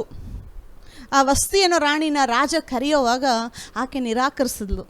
ಬರೋದಿಲ್ಲ ನಾನು, ನೀವೆಲ್ಲ ಕುಡ್ಕೊಂಡಿದ್ದೀರಾ, ನಾನು ಬರೋದಿಲ್ಲ ಅಂಥೇಳಿ ಆಕೆ ಬರೋದಕ್ಕೆ ನಿರಾಕರಿಸಿದ್ಲು. ಅದು ಒಂದು ರಾಜನಿಗೆ ಕೋಪ ಬಂತು ಆ ವಸ್ತಿ ಒಂದು ರಾಣಿ ಮಾಡಿದ್ದಕ್ಕೆ. ಸೊ ಅಲ್ಲಿರೋರು ಎಲ್ಲರೂ ಒಂದು ಸಜೆಷನ್ ಕೊಡ್ತಾರೆ ಅಹಶ್ವೇರೋಷ ರಾಜನಿಗೆ, ಈಕೆ ನಿನಗೆ ಮರ್ಯಾದೆ ಕೊಟ್ಟಿಲ್ಲ, ಇದನ್ನೇ ಎಲ್ಲ ಸ್ತ್ರೀಯರು ಫಾಲೋ ಮಾಡ್ತಾರೆ, ಗಂಡನಿಗೆ ಮರ್ಯಾದೆ ಕೊಡೋಲ್ಲ, ನೀ ಆಕೆಗೆ ಬದಲಾಗಿ ಬೇರೆ ಒಂದು ಸ್ತ್ರೀಯನ್ನು ನೀನು ರಾಣಿಯನ್ನಾಗಿ ಮಾಡು, ಈ ಒಂದು ಅನೌನ್ಸ್ಮೆಂಟ್ ಕೊಡು. ಇಡೀ 127 ಸಂಸ್ಥಾನಗಳ ಮೇಲೆ ಅಹಶ್ವೇರೋಷನು ಆಳ್ತಿದ್ದ. ಈ ಒಂದು ಪರ್ಷಿಯ ರಾಜ ಅನ್ನೋದು ಪವರ್ಫುಲ್ ಕಿಂಗ್. ಎಷ್ಟೋ 177 ಸಂಸ್ಥಾನಗಳು ಅಂದರೆ ಲೆಕ್ಕ ಹಾಕಿ, ಇಂಡಿಯಾಯಿಂದ ಇಥಿಯೋಪಿಯಾವರೆಗೂ, ಅಂದರೆ ಇಂಡಿಯಾದಿಂದ ಸೌತ್ ಆಫ್ರಿಕಾವರೆಗೂ ಈತನು ಆಳ್ತಾ ಇದ್ದ. ಸೊ ಬಹಳ ದೊಡ್ಡ ಅನೇಕ ದೇಶಗಳ ಮೇಲೆ ಈತನು ಅರಸ. ಸೊ ದೊಡ್ಡ ಪ್ರಾವಿನ್ಸಲ್ಲಿ 177 ಪ್ರಾವಿನ್ಸಸ್ ಅಂತೇಳಿ ಇಂಗ್ಲೀಷಲ್ಲಿ ಓದ್ತೀವಿ. ಸೊ ಇವಾಗ ಈ ಒಂದು ರಾಜನಿಗೆ ರಾಣಿ ಬೇಕು ಅಂದರೆ ಯಾವ ಲೆವೆಲಲ್ಲಿ ಆತನ ಹುಡ್ಕಕ್ಕೆ ಹೋಗ್ತಾ ಇದ್ದಾನೆ. ಅವನಿಗೆ ಬೇಕಾಗಿರೋದು ರೂಪವತಿ ಗುಣವತಿ ಅಂತ. ಆದರೆ ಇವಾಗ ಒಂದು ಆರ್ಡರ್ ಪಾಸ್ ಆಗ್ತದೆ, ವಸ್ತಿನ ತೆಗೆದಾಕಿ ಇನ್ನೊಬ್ಬಳನ್ನ ರಾಣಿ ಮಾಡಬೇಕು ಅಂತ. ಸೊ ಇವಾಗ ಅನೌನ್ಸ್ ಮಾಡಿದ್ದಾರೆ, ಎಲ್ಲ ಕಡೆ ಲೆಟರ್ಸ್ ಕಳಿಸಿದ್ರು, ಈ ಥರ ರಾಜ ಒಬ್ಬ ಸ್ತ್ರೀಯರನ್ನ ಕನ್ಯೆಯರನ್ನ ಹುಡುಕ್ತಾ ಇದ್ದಾನೆ. ಮತ್ತು ಅವ್ರ ಕ್ವಾಲಿಫಿಕೇಷನ್ ಏನಾಗಿರಬೇಕು ಅಂತಂದರೆ ನೋಡೋಕ್ಕೆ ಚೆನ್ನಾಗಿರಬೇಕು, ಸುಂದರವಾಗಿರಬೇಕು. ಅದೇ ಕ್ವಾಲಿಫಿಕೇಷನಲ್ಲಿ ಸ್ಟಾರ್ಟಿಂಗಲ್ಲಿ ನೋಡಿ, ಎಸ್ತರಳಿಗೆ ಸುಂದರವಾಗಿಲ್ಲ, ಚೆನ್ನಾಗಿಲ್ಲ, ನ್ಯಾಚುರಲ್ ಆಗಿ ಅಂತಂದರೆ ಅವಳು ಕಾಂಪಿಟೇಷನಲ್ಲಿ ಎಂಟರ್ ಆಗೋಕ್ಕೆ ಆಗ್ತಾ ಇರಲಿಲ್ಲ. ಎಸ್ತರಳನ್ನ ದೇವರು ಯಾಕೆ ಅಷ್ಟು ಸುಂದರವಾಗಿ ರೂಪವತಿಯಾಗಿ ಮಾಡಿದರು ಅಂತಂದರೆ, ಈ ದಿನ ದೇವರು ಆಕೆಯನ್ನು ಅಲ್ಲಿಂದ ಕರ್ಕೊಂಡೋಗಿ ರಾಣಿಯನ್ನಾಗಿ ಮಾಡಬೇಕು ಅನ್ನೋದು. ಮತ್ತು ರಾಣಿಯನ್ನಾಗಿ ದೇವರು ಎಸ್ತರನ್ನ ಯಾಕೆ ಮಾಡಿದ್ರು? ಓಕೆ, ಅವಳು ರಾಜನ ಹೆಂಡತಿಯಾಗಿ ಎಂಜಾಯ್ ಮಾಡಲಿ, ಬೌಂಟಿಯಲ್ಲಿ ಎಂಜಾಯ್ ಮಾಡಲಿ, ರಾಯಲ್ ಬೌಂಟಿ ಅಂತ ಹೇಳಿ ಆಕೆನ ದೇವರು ಆ ಒಂದು ಸ್ಥಾನದಲ್ಲಿ ಕುಂಡ್ರಿಸ್ರ. ಅದಕ್ಕೋಸ್ಕರ ದೇವರು ಆಕೆಗೆ ಅರಸನ ಕಣ್ಣಿನಲ್ಲಿ ದೇವರು ದಯೆ ಕೊಟ್ರ, ನೀನು ಹೋಗಮ್ಮ ರಾಣಿಯಾಗಿ ಕೂತ್ಕೊಂಡು ಎಂಜಾಯ್ ಮಾಡು ಅಂತ ಹೇಳಿ ಅದಕ್ಕೆ ಮಾತ್ರನೇ ಮಾಡಿದ್ರ? ಅದು ಒಂದು ಪಾರ್ಟೇ, ಬಟ್ ಅಷ್ಟೇನಾ ಅದನ್ನು ತಿಳ್ಕೊಬೇಕು. ಮತ್ತು ಇಲ್ಲಿ ಬರೋಣ ಮತ್ತೆ ವಾಪಸ್ ಇಲ್ಲಿ. ಸೊ ಎಸ್ತರಳು ಇಲ್ಲಿ ಪಾರ್ಟ್ ತಗೋಬೇಕು ಅಂತ ಹೇಳಿ ಮೊರ್ದೆಕಾಯಿ ಹೇಳ್ತಾನೆ, ನಿನ್ನ ಜನಾಂಗ ಯಾರು ಅಂತ ಹೇಳಬೇಡ, ಬ್ಯಾಕ್ಗ್ರೌಂಡ್ ಹೇಳ್ಬೇಡ, ಹೋಗಿ ಒಂದು ಇದರಲ್ಲಿ ಪಾರ್ಟಿಸಿಪೇಟ್ ಮಾಡು ಅಂತ. ಇವಾಗ ನೋಡಿ, ಕಾನ್ಸರ್ಟ್ ಎಲ್ಲ ಮಾಡ್ತಾರೆ, ಅದಕ್ಕೊಂದು ಕೆಲವು ಪ್ರೊಸೀಜರ್ಸ್ ಇದೆ. ಅವ್ರಿಗೆಲ್ಲ 6 ತಿಂಗಳು ಸುಗಂಧ ದ್ರವ್ಯಗಳು ಕೊಡ್ತಾರೆ. ಈ ಬ್ಯೂಟಿ ಟ್ರೀಟ್ಮೆಂಟ್ ಅಂತ ಹೇಳ್ತಾರೆ. ಇವಾಗ ಬ್ಯೂಟಿ ಟ್ರೀಟ್ಮೆಂಟು 6 ತಿಂಗಳು ಸುಗಂಧ ದ್ರವ್ಯಗಳಿಂದ, ಇನ್ನೊಂದು 6 ತಿಂಗಳು ಇನ್ನೊಂದು level of beauty treatment. So 1 ವರ್ಷ ಅವರು ಈ ಒಂದು ಬ್ಯೂಟಿ ಟ್ರೀಟ್ಮೆಂಟ್ನ ತೊಗೊಳ್ಬೇಕಾಗಿತ್ತು. ಸೊ ಇದೆಲ್ಲ ಆದಮೇಲೆ ಇನ್ನೂ ಕೆಲವು ಥಿಂಗ್ಸ್ ನಡೆಯುತ್ತೆ. ಇವಾಗ ಎಲ್ಲ ಹುಡುಗಿರಲ್ಲಿ ಬಂದಿರೋರು ಎಲ್ಲರೂ ಸುಂದರವತಿಗಳೇ, ಎಲ್ಲರೂ ರೂಪವತಿಗಳೇ. ಎಸ್ತರ್ ಮಾತ್ರನ ಅಲ್ಲಿ ಸುಂದರಿ? ಎಸ್ತರ್ ಮಾತ್ರನ ಅಲ್ಲಿ ರೂಪವತಿ? ಇಲ್ಲ ಬೇರೆಯವ್ರು ಯಾರೂ ಚೆನ್ನಾಗಿರಲಿಲ್ವ ನೋಡೋದಕ್ಕೆ? ಇವಾಗ ನಾವು ಬ್ಯೂಟಿ ಕಾಂಟೆಸ್ಟಲ್ಲಿ ನೋಡಿರ್ತೀವಿ, ಎಷ್ಟೊಂದು ಜನ ಸುಂದರವಾಗಿರೋರೇ ಬರೋದು. ಯಾರು ಸುಂದರವಾಗಿಲ್ಲ ಅಂತಂದರೆ ಕ್ವಾಲಿಫೈ ಆಗಲ್ಲ ಅಲ್ಲಿ. ಸೊ ಸುಂದರತೆ ಅನ್ನೋದು ಒಂದು ಕ್ವಾಲಿಫಿಕೇಷನ್ಗೆ ಬೇಕಾಗಿದ್ದಲ್ಲಿ. ಸೊ ಎಸ್ತರಳು ಮಾತ್ರ ಅಲ್ಲಿ ಸುಂದರವಾಗಿರಲಿಲ್ಲ, ಬಂದಂಥ ಬೇರೆ ಎಲ್ಲ ಸ್ತ್ರೀಯರು ಸುಂದರವಾಗಿದ್ದರು. ಒಂದು ವೇಳೆ ಅವರು ಸುಂದರವಾಗಿಲ್ಲ ಅಂದಿದ್ರೆ ಇಲ್ಲಿ ಯಾರು ಪಾರ್ಟಿಸಿಪೇಟೇ ಮಾಡೋಕ್ಕಾಗ್ತಾ ಇರಲಿಲ್ಲ. ಯಾಕೆಂದರೆ ಬರೀ ಕನ್ಯೆಯರು ಸುಂದರವಾಗಿರೋರು ಮಾತ್ರನೇ ಇಲ್ಲಿ ಬಂದಿರೋದು. ಸೊ ಇವಾಗ ಇದೆಲ್ಲ ಆದಮೇಲೆ ಎಸ್ತರಳಿಗೆ ದೇವರು ಒಂದು ದಯೆ ಕೊಡ್ತಾ ಇದ್ದಾರೆ. ದೇವರ ದಯೆ ಕೊಡ್ತಾ ಇರೋದು ಎಸ್ತರಳು ಸುಂದರವಾಗಿದ್ದಾಳೆ ಅಂತ ಅಲ್ಲ, ಅವಳು ಆಲ್ರೆಡಿ ಸುಂದರವಾಗಿದ್ಲು, ಅದನ್ನಿಲ್ಲ ಅಂತ ಹೇಳ್ತಾ ಇಲ್ಲ. ಬಟ್ ಅದರಿಂದ ಆಕೆ ಮೇಲೆ ಬಂದಿಲ್ಲ, ಅದು ತಿಳ್ಕೊಬೇಕು. ಅನೇಕ ಸಾರಿ ನಾನು ನೋಡೋಕ್ಕೆ ಚೆನ್ನಾಗಿದ್ದೀನಿ, ನಾನು ನೋಡೋಕ್ಕೆ ಚೆನ್ನಾಗಿದ್ದರೆ ಸಾಕು, ನಾನು ಮೇಲೆ ಬರ್ತೀನಿ ಅಂತ ಹೇಳ್ತಾರೆ. ನೀವು ನೋಡೋಕ್ಕೆ ಚೆನ್ನಾಗಿದ್ದು ದೇವರ ದಯೆ ಇಲ್ಲ ಅಂತಂದರೆ ನೀವು ಜಾಸ್ತಿ ಮೇಲೆ ಬರೋಕ್ಕಾಗಲ್ಲ. ಮೇ ಬಿ ಕೆಲವ್ರು ನೋಡಿ ನಿಮ್ಮನ್ನು ಚೆನ್ನಾಗಿದ್ದಾರೆ ಅಂತ ಹೇಳ್ಬೋದು ಅಷ್ಟೇ.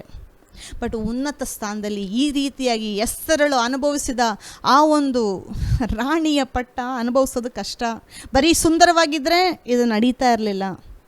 ಎಸ್ತರಳಿಗೆ ದೇವರು ಅಹಶ್ವೇರೋಷನ ಕಣ್ಣಿನಲ್ಲಿ ದಯೆ ಕೊಟ್ಟರು ಅಂತ ಹೇಳ್ತೀವಿ, ಹೇಳಿಂದ ಬೈಬಲ್ ಓದ್ತೀವಿ. ಆ ಒಂದು ವಚನ ಓದೋಣ. 2ನೇ ಅಧ್ಯಾಯ 15ನೇ ವಚನ. ಅರಸನ ಬಳಿಗೆ ಹೋಗುವುದಕ್ಕೆ ಮೊರ್ದೆಕಾಯನ ದತ್ತಪುತ್ರಿಯು ಅವನ ಚಿಕ್ಕಪ್ಪನಾದ ಅಬಿಹೈಲನ ಮಗಳು ಆದ ಎಸ್ತರಳ ಸರತಿ ಬಂದಾಗ ಅಂತಃಪುರದ ಪಾಲಕನಾದ ಹೇಗೈ ಎಂಬ ರಾಜಕಂಚುಕಿಯು ನೇಮಿಸಿದ್ದನ್ನೇ ಹೊರತು ಆಕೆ ಬೇರೇನೂ ಕೇಳಲಿಲ್ಲ. ನೋಡುವವರೆಲ್ಲರೂ ಆಕೆಯನ್ನು ಮೆಚ್ಚುತ್ತಿದ್ದರು ಅಂತ ಹೇಳಿ ಕನ್ನಡದಲ್ಲಿ ಬರೆದಿದೆ. ಆದರೆ ಇಂಗ್ಲೀಷಲ್ಲಿ ಬಹಳ ಒಳ್ಳೆ ಪದ ಯೂಸ್ ಮಾಡಿದ್ದಾರೆ. ಏನು ಅಂತಂದರೆ, ಯಾರ್ಯಾರು ಆಕೆಯನ್ನು ನೋಡಿದ್ರು ಆಕೆಗೆ ಅವರ ಕಣ್ಣಲ್ಲಿ ದಯೆ ಸಿಗ್ತಾಯಿತ್ತು ಅಂತ. ದಯೆ ಅನ್ನೋದು ನಾವು ಬೈಬಲಲ್ಲಿ ಅನೇಕ ಕಡೆ ಓದ್ತೀವಿ. ದಯೆ ಅನ್ನೋದು ದೇವರು ಕೊಡುವಂಥ ಒಂದು ಇದು, ದೇವರು ಕೊಡುವಂಥದ್ದು ಅವರ ಕಣ್ಣಲ್ಲಿ. ಸೊ ಎಸ್ತರಳನ್ನ ಯಾಕೆ ಮೆಚ್ತಾ ಇದ್ರು ಅಂತಂದರೆ ದೇವರ ದಯೆ ಕೊಡ್ತಾಯಿದ್ರು.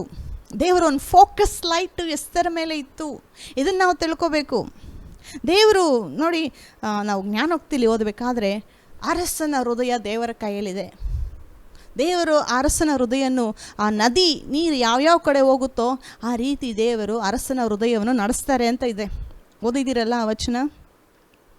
ಸೊ ಎಸ್ತರಳನ್ನ ರಾಣಿ ಮಾಡಬೇಕು ಅಂತ ಹೇಳಿ ದೇವರು ಆಲ್ರೆಡಿ ಡಿಸೈಡ್ ಮಾಡಿದರು. ಸೊ ಅದಕ್ಕೆ ನೋಡೋರೆಲ್ಲರೂ ಎಸ್ತರನ್ನು ಮೆಚ್ತಾ ಇದ್ದಿದ್ದು ಈ ಒಂದು ಕಾರಣಕ್ಕೆ. ದೇವರ ದಯೆ ಕೊಟ್ಟಿದ್ದಕ್ಕೇ ಎಸ್ತರಳಿಗೆ ಎಲ್ಲರೂ ನೋಡಿ ಆಕೆನ ಇಷ್ಟಪಡ್ತಾಯಿದ್ರು. ಬೇರೆ ಸ್ತ್ರೀಯರು ರೂಪವತಿಯಾಗಿ ಗುಣವತಿಯಾಗಿ ಅಂದವಾಗಿದ್ದರು ನೋಡೋದಕ್ಕೆ, ಆದರೆ ಅವರಿಗೆ ದೇವರ ದಯೆ ಇಲ್ಲ. ಅದೇ ಡಿಫ್ರೆನ್ಸು ಇಲ್ಲಿ ನಡೀತಾ ಇರೋದು. ಅನೇಕರು ಸುಂದರವಾಗಿರ್ತಾರೆ, ಅನೇಕರು ಟ್ಯಾಲೆಂಟೆಡ್ ಆಗಿರ್ತಾರೆ, ಅನೇಕರು ಜ್ಞಾನಿಗಳಾಗಿರ್ತಾರೆ. ಎಲ್ಲರಿಗೂ ಸಿಗ್ತಾ ಇದೆಯಾ ಈ ಒಂದು ಪ್ರಮೋಷನ್ನು, ಎಕ್ಸಾಲ್ಟೇಷನ್ನು? ಕೆಲವರು ಅನೇಕರು ನೋಡಿ ಎಷ್ಟೊಂದು ಕ್ವಾಲಿಫಿಕೇಷನ್ ಇದೆ, ಆದರೆ ಕೆಲಸಕ್ಕೆ ಎಷ್ಟು ಕಷ್ಟಪಡ್ತಾರೆ ಗೊತ್ತಾ? ಯಾಕೆ ಅವ್ರ ಕ್ವಾಲಿಫಿಕೇಷನ್ ಇಲ್ವಾ? ಯಾಕೆ ಅವ್ರಿಗೆ ಇಂಗ್ಲೀಷ್ ಮಾತಾಡೋಕ್ಕೆ ಬರೋದಿಲ್ವಾ? ಯಾಕೆ ಅವರು ನೋಡೋಕ್ಕೆ ಚೆನ್ನಾಗಿಲ್ವಾ? ನೋಡೋಕ್ಕೆ ಚೆನ್ನಾಗಿದ್ದು, ನೋಡೋಕ್ಕೆ ಕ್ವಾಲಿಫಿಕೇಷನ್ ಇದ್ದರು, ಏನು ಇವ್ರಿಗೆ ಯಾಕಪ್ಪ ಕೆಲಸ ಸಿಕ್ಕಿಲ್ಲ ಅಂತ ಹೇಳಿ ಕೆಲವರು ಆಶ್ಚರ್ಯ ಪಡೋ ಥರ ಕೆಲವ್ರಿಗೆ ಕ್ವಾಲಿಫಿಕೇಷನ್ ಇರುತ್ತೆ, ಆದರೂ ಅವ್ರಿಗೆ ಒಳ್ಳೆ ಕೆಲಸಗಳು ಸಿಗ್ತಾ ಇರಲ್ಲ. ಯಾಕೆ ಅಂತಂದರೆ ದೇವರ ದಯೆ ಇಲ್ಲ. ಇದನ್ನು ತಿಳ್ಕೊಬೇಕು ನಾವು. ದೇವರ ದಯೆ ಅನ್ನೋದು ನಮ್ಮ ಲೈಫಲ್ಲಿ ತೆಗೆದಾಕಿದ್ರೆ ಬರೀ ಕೇವಲ ಕೆಲವು ದುಡ್ಡನ್ನ ಸಂಪಾದನೆ ಮಾಡ್ಕೊಂಡು ಬದುಕಬೇಕಷ್ಟೆ ಈ ಲೋಕದಲ್ಲಿ. ಆದರೆ ಎಸ್ತರಳಿಗೆ ಈ ಒಂದು ದಯೆ ದೇವರು ಕೊಟ್ಟಿದ್ದು ರಾಜ್ಯದ ಕಾರಣವಾಗಿ, ದೇವರ ರಾಜ್ಯದ ನಿಮಿತ್ತವಾಗಿ, ದೇವರ ರಾಜ್ಯದ ಚಿತ್ತ ಇತ್ತು. ಸೊ ಅಹಶ್ವೇರೋಷ ಅರಸನು, ಮುಂದಕ್ಕೆ ನಾವು ಓದ್ತೀವಿ, ಎಲ್ಲ ವಚನ ಓದೋದಕ್ಕೆ ಟೈಮ್ ಇಲ್ಲ, ಹಾಗೆ ಹೇಳ್ತೀನಿ. ಅಹಶ್ವೇರೋಷನು ಆಕೆಯನ್ನು ನೋಡಿ ಮೆಚ್ಚಿದನು ಅಂತ ಹೇಳಿ ಮುಂದಕ್ಕೆ ಓದ್ತೀವಿ. ಇಂಗ್ಲೀಷಲ್ಲಿ ಹೇಳ್ಬೇಕಂದ್ರೆ ಫೇವರ್ ಅಂತಲೇ ಇರೋದಲ್ಲಿ, ಅಂದರೆ ದಯೆ. ಎಸ್ತರಳಿಗೆ ಅಹಶ್ವೇರೋಷನ ಕಣ್ಣಿನಲ್ಲಿ ದಯೆ ಸಿಕ್ತು. ಆಕೆಯನ್ನು ವಷ್ಟಿಯ ಬದಲಾಗಿ ರಾಜಕಂಚುಕಿಯ ಕಿರೀಟವನ್ನು, ರಾಜಮಕುಟವಾದ ಕಿರೀಟವನ್ನು ಎಸ್ತರ ಮೇಲೆ ಇಟ್ಟು ಆಕೆಯನ್ನು ರಾಣಿಯನ್ನಾಗಿ ಡಿಕ್ಲೇರ್ ಮಾಡ್ತಾನೆ.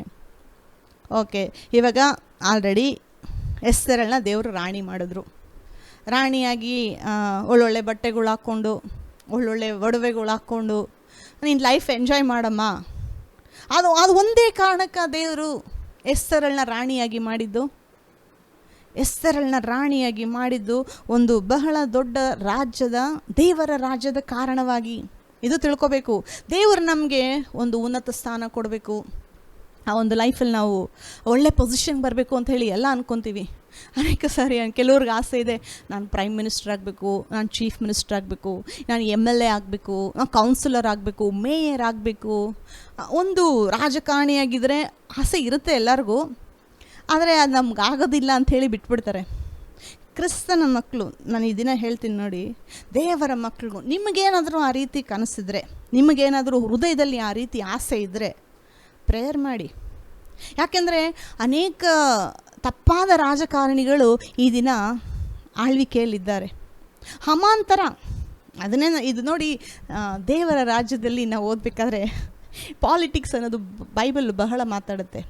ರಾಜಕೀಯ ಅಂತಂದರೆ ಕ್ರಿಸ್ತನ ಮಕ್ಕಳು ದೂರ ಓಡೋಗ್ತಾರೆ. ರಾಜಕೀಯ ಅಂದರೆ ನಾವು ದೂರ ಓಡೋಗೋದು ಬೇಕಾಗಿಲ್ಲ. ಬೈಬಲಲ್ಲಿ ರಾಜಕೀಯದ ಬಗ್ಗೆ, ಪಾಲಿಟಿಕ್ಸ್ ಬಗ್ಗೆ ಬಹಳ ಬರೆದಿದೆ. ಒಂದು ಕಾಲದಲ್ಲಿ ನಾನು ಆ ರೀತಿ ಇದ್ದೆ. ನಾನು ಓಟ್ ಕೂಡ ಆಗ್ತಾ ಇರಲಿಲ್ಲ. ಯಾವನ್ ಗೆದ್ರೆ ನಮಗೇನಾಗಬೇಕು ಅಂತ ಇದ್ದೆ. ನಾನು ಓಟ್ ಹಾಕೋದಕ್ಕೆ ರೆಫ್ಯೂಸ್ ಮಾಡ್ತಾಯಿದ್ದೆ. ದೇವ್ರು ಹೇಳಿದ್ರು, ನೀನು ಅದನ್ನು ಮಾಡಬೇಕು, ನಿನ್ನ ರೈಟ್ ಅದು, ನಿನ್ನ ದೇಶಕ್ಕೆ ಪ್ರೇಯರ್ ಮಾಡಬೇಕು. ಇವೆಲ್ಲ ಓದುವಾಗ, ಧ್ಯಾನ ಮಾಡುವಾಗ ನನ್ನ ಪಾಲಿಸಿಗಳು, ನನ್ನ ಥಿಂಗ್ಸ್ ನಾನೇ ದೇವರ ವಚನದ ಪ್ರಕಾರ ಬದಲಾಯಿಸ್ಕೊಂಡೆ. ಯಾಕೆಂದರೆ ರಾಜಕೀಯ ಬೇಡ ಅಂತ ಇದ್ದೋಳು ಈ ದಿನ ನಾನು ದೇವರ ರಾಜ್ಯ ಅನ್ನೋದು ನೋಡಬೇಕಾದ್ರೆ, ರಾಜಕೀಯದಲ್ಲಿ ಒಳ್ಳೆ ಅರಸರು, ಜ್ಞಾನವಂತ ಅರಸರು, ದೇವರಿಗೆ ಭಯಪಡುವಂಥ ಮಕ್ಕಳು ಆ ಒಂದು ಜಾಗದಲ್ಲಿ ಕೂತ್ಕೊಳ್ಳುವಾಗ ದೇವರ ಕಾರ್ಯ, ದೇವರ ಚಿತ್ತ ಅಲ್ಲಿ ನೆರವೇರುವಾಗ ಅವರ ಮೂಲಕ ದೇವರು ನಮ್ಮೆಲ್ಲರಿಗೂ ಒಳ್ಳೇದು ಮಾಡ್ತಾರೆ. ಸೊ ಬಹಳ ಇಂಪಾರ್ಟೆಂಟು. ಇವಾಗ ನೋಡಿ, ಈಗ ಅರಸನು ಆಲ್ರೆಡಿ ಎಸ್ತರಳನ್ನ ರಾಣಿಯನ್ನಾಗಿ ಮಾಡಿಟ್ಟಿದ್ದಾನೆ. ಇವಾಗ ಅಲ್ಲಿ ರಾಣಿ ಈಗ ಎಸ್ತರಳು. ಇದಾದಮೇಲೆ ಒಂದು ಪ್ರಾಬ್ಲಮ್ ಆಗುತ್ತೆ ಗೊತ್ತಾ? ಅದಾದಮೇಲೆ ಹಾಮಾನ್ ಅಂತೇಳಿ ಒಬ್ಬ ಮನುಷ್ಯ, ಅವನು ಬಹಳ ಮೋಸವಾದ ದುಷ್ಟ ಅಂತಲೇ ಇಟ್ಕೊಳ್ಳಿ. ಯಾಕೆಂದರೆ ಈ ಒಂದು ದುಷ್ಟ ಏನು ಇವಾಗ ಅರಸನಿಗೆ ನೆಕ್ಸ್ಟ್ ಇದ್ದಾನೆ. ಅರಸನು 177 ಸಂಸ್ಥಾನಕ್ಕೆ ಅವನು ಅರಸನಾಗಿದ್ದರೆ ಅದಕ್ಕೆ ನೆಕ್ಸ್ಟ್ ಪೊಸಿಷನ್ನು ಇವನು ಹಮಾನ್, ದುಷ್ಟ ಅರಸನು ಅಂತಲೇ ಹೇಳ್ಬೋದು, ಬಟ್ ಲೆವೆಲ್ ಬೇರೆ, ಅದಕ್ಕಿಂತ ನೆಕ್ಸ್ಟ್ ಲೆವೆಲ್ಲು. ಸೊ ಇವನ್ನ ಅಹಶ್ವರೋಷ ಅರಸನು ಉನ್ನತ ಸ್ಥಾನದಲ್ಲಿಟ್ಟು ಒಳ್ಳೆ ಪ್ರಮೋಷನ್ ಕೊಟ್ಟು ನನಗಿನ್ನ ನೆಕ್ಸ್ಟ್ ಕುತ್ಕೋಪ ಅಂತ ಹೇಳಿ ಅವನ್ನ ಕುಂಡ್ರಿಸಿದ್ದಾನೆ. ಸೊ ಇವನ್ನ ಆ ಒಂದು ಜಾಗದಲ್ಲಿ ಹಮಾನನ್ನು ಕುಂಡ್ರಿಸುವಾಗ ಇಲ್ಲಿ ಎಸ್ತರಳು ರಾಣಿ ಒಂದು ಕಡೆ, ಇಲ್ಲಿ ಹಮಾನು ಇದ್ದಾನೆ ಈ ಕಡೆ. ಇದು ನಡೆದಿದ್ದು ಎಸ್ತರಳು ರಾಣಿ ಆದಮೇಲೆ ಇವನಿಗೆ ಪ್ರಮೋಷನ್ ಸಿಕ್ಕಿದಲ್ಲಿ. ಇವಾಗ ಹಮಾನ್ ಏನು ಮಾಡ್ತಾ ಇದ್ದಾನೆ ಅಂತಂದರೆ, ಮೊರ್ದೆಕಾಯಿ ಇವನಿಗೆ ಮರ್ಯಾದೆ ಕೊಡಲ್ಲ ಅಂಥೇಳಿ ಇವನು ಕೋಪ. ಮೊರ್ದೆಕಾಯಿ ಇವನು ನೋಡಿ ಅಡ್ಡ ಬೀಳ್ತಾ ಇಲ್ಲ, ಇವನಿಗೆ ಎಲ್ಲರೂ ಇವನಿಗೆ ಅಡ್ಡ ಬೀಳೋ ಥರ ಮೊರ್ದೆಕಾಯಿ ಮಾಡ್ತಾ ಇಲ್ಲ. ಸೊ ಒಂದು ವೇಳೆ ಮೊರ್ದೆಕಾಯಿ ಇವನಿಗೆ ಇಷ್ಟ ಆಗಿಲ್ಲ ಅಂತಂದರೆ, ಅಂದರೆ ಈ ಒಂದು ಹಮಾನ್ಗೆ ಮೊರ್ದೆಕಾಯಿ ಅಂದರೆ ಇಷ್ಟ ಆಗಿಲ್ಲ ಅಂತಂದರೆ ಪರ್ಸ್ನಲಾಗಿ ಮಾತಾಡಿ ಪರ್ಸ್ನಲಾಗಿ ಏನಾದರೂ ಮಾಡ್ಬೋದಾಗಿತ್ತು. ಆದರೆ ಈ ಒಂದು ಹಮಾನ್ ಏನು ಮಾಡ್ದ, ಮೊರ್ದೆಕಾಯಿ ಬ್ಯಾಕ್ಗ್ರೌಂಡ್ ತಿಳ್ಕೊಂಡು ಅವನು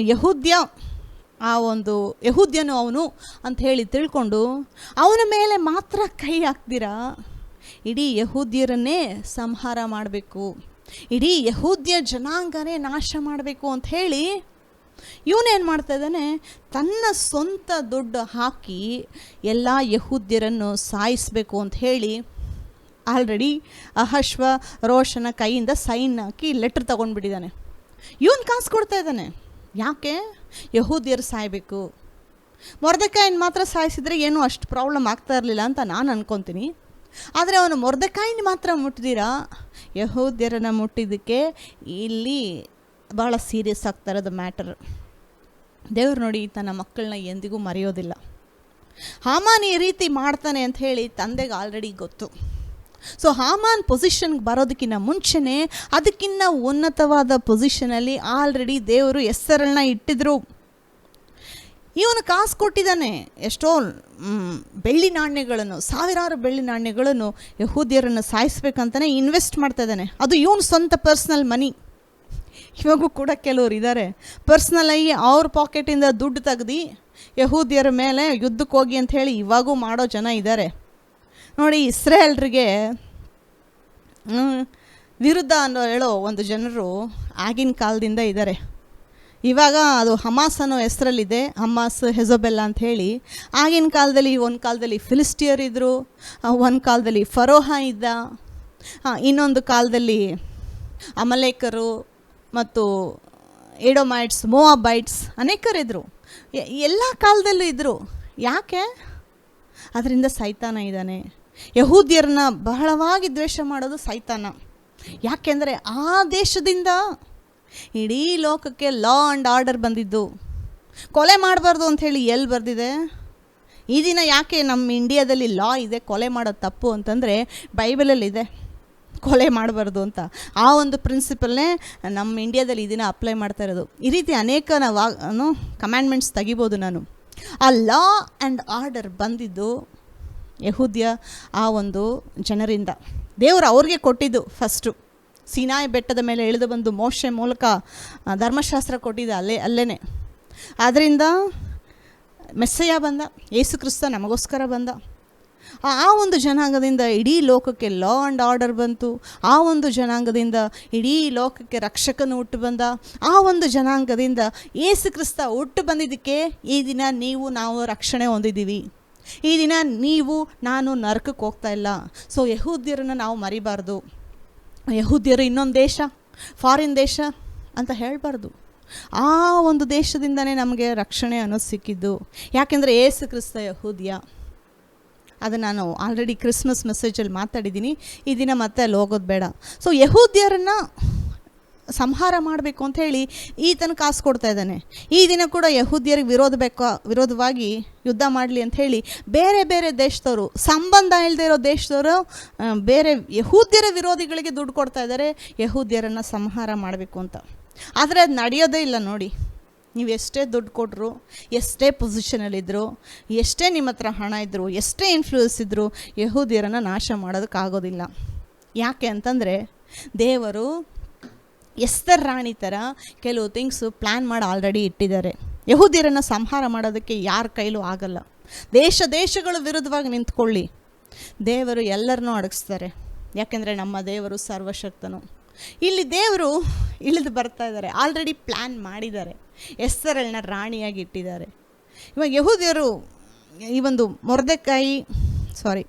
ಹಾಮಾನ ಅನೌನ್ಸ್ಮೆಂಟ್ ಕೊಟ್ಟಿದ್ದಾನೆ, ಎಲ್ಲ ಯೆಹೂದ್ಯರನ್ನ ಸಾಯಿಸಿ ಅಂತ. ಈ ಒಂದು ನ್ಯೂಸ್ ಕೇಳಿದ ತಕ್ಷಣ ಇಡೀ ಶೂಷನ್ ಪ್ಯಾಲೇಸಲ್ಲಿ ಎಲ್ಲ ಕಡೆ ಯೆಹೂದ್ಯರು ಗೋಳಾಡ್ತಾ ಇದ್ದಾರೆ, ಅಯ್ಯೋ ನಮ್ಮನ್ನು ಸಾಯಿಸಿಬಿಡ್ತಾರೆ ಅಂತ ಹೇಳಿ ಗೋಳಾಡ್ತಾ ಇದ್ದಾರೆ. ಇದು ನಡೀತಾ ಇತ್ತು ಒಂದು ವೇಳೆ ಅಲ್ಲಿ ಎಸ್ತರಳು ರಾಣಿಯಾಗಿಲ್ಲ ಅಂತಂದರೆ. ಆದರೆ ಇದು ನಡೆಯಕ್ಕೆ ಬಿಡಲ್ವಲ್ಲ ದೇವರು. ಎಸ್ತರಳನ್ನ ರಾಣಿಯಾಗಿಟ್ಟಿದ್ದೆ ದೇವರು. ಈ ದಿನ ಅಹಶ್ವೇರೋಷ ಅರಸನ ಹತ್ರ ಹೋಗಿ ಎಸ್ತರಳ ರಾಣಿ ವಿಜ್ಞಾಪನೆ ಮಾಡಬೇಕು. ಎಸ್ತರ್ ರಾಣಿ ವಿಜ್ಞಾಪನೆ ಮಾಡಿದ್ರೆ ಮಾತ್ರ ನಡೆಯುವಂಥ ಒಂದು ಸಂದರ್ಭ ಈಗ ಬಂದಿದೆ. ಅಹಶ್ವೇರೋಷ ರಾಜನು ಬೇರೆ ಯಾರಿಗೂ ಅಷ್ಟೊಂದು ಕೇರ್ ಮಾಡ್ತಾ ಇರಲಿಲ್ಲ. ಬೇರೆ ಯಾರು ಹೋಗಿ ಅಲ್ಲಿ ಆ ಒಂದು ವಿಜ್ಞಾಪನೆ ಪ್ರೆಸೆಂಟ್ ಮಾಡಿದರೂ ಕೇಳ್ತಾ ಇರಲಿಲ್ಲ. ಆದರೆ ಎಸ್ತರ್ ರಾಣಿಗೆ ಆತನು ಬಹಳ ಪ್ರಾಮುಖ್ಯತೆ ಕೊಡ್ತಾ ಇದ್ದ. ಯಾಕೆ ಅಂತಂದರೆ ದೇವರ ದಯೆ ಕೊಟ್ಟಿದ್ರು ಎಸ್ತರಳ ವಿಷಯವಾಗಿ ಅಹಶ್ವೇರೋಷನ ಕಣ್ಣಿನಲ್ಲಿ. ಆ ಒಂದು ದಯೆಗೆ ಇದೇ ರೀಸನ್ನು, ಯಹೂದ್ಯರು ನಾಶವಾಗಬಾರ್ದು. ಮೊರ್ದೆಕಾಯಿ ಒಂದು ಮಾತು ಹೇಳ್ತಾನೆ, ಅದು ಬಹಳ ಸೂಪರಾಗಿರೋ ಒಂದು ವಚನ. ಆ ಒಂದು ವಚನ ಓದೋಣ. ಎಸ್ತರಳು 4:14. ನೀನು ಈಗ ಸುಮ್ಮನಿದ್ದು ಬಿಟ್ಟರೆ ಬೇರೆ ಕಡೆಯಿಂದ ಯಹೂದ್ಯರಿಗೆ ಸಹಾಯವೂ ವಿಮೋಚನೆಯೂ ಉಂಟಾಗುವುದು. ನೀನಾದರೂ ನಿನ್ನ ತಂದೆಯ ಮನೆಯವರೊಡನೆ ನಾಶವಾಗುವಿ. ಇದಲ್ಲದೆ ನೀನು ಇಂಥ ಸಂದರ್ಭಕ್ಕಾಗಿಯೇ ಪಟ್ಟಕ್ಕೆ ಬಂದಿರಬಹುದು, ಯಾರು ಬಲ್ಲರು ಎಂದು ಹೇಳಿ ಕಳುಹಿಸಿದನು. ಸ್ಟಾರ್ಟಿಂಗಲ್ಲಿ ನೋಡಿ, ಎಸ್ತರಳು ಈ ನ್ಯೂಸ್ ಕೇಳಿಸ್ಕೊಂಡಿದ್ದ ತಕ್ಷಣ ಭಯಪಡ್ತಾಳೆ.